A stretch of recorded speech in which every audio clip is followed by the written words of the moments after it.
Le prophète sallallahu alayhi wa sallam a dit « Celui qui ne s'abstient pas d'être hypocrite dans le discours, donc quand il parle, et dans l'action, Dieu n'a nul besoin de le voir renoncer à boire et à manger. » L'imam al-Bukhari qui rapporte ça dans son authentique.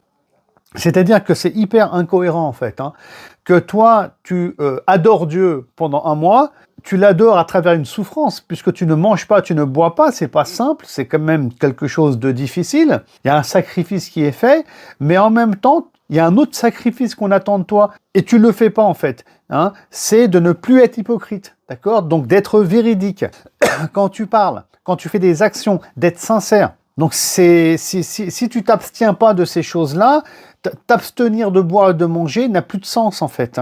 Donc c'est ça ici qui est souligné.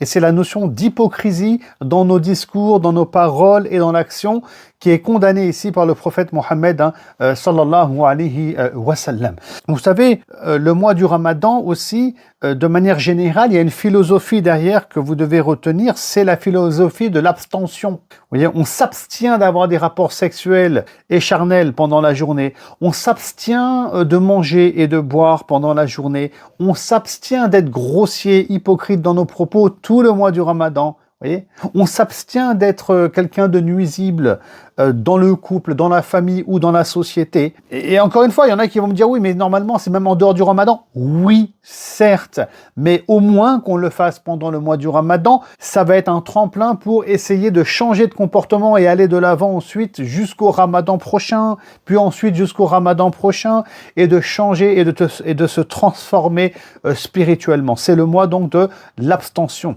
Voilà, ça il faut jamais l'oublier.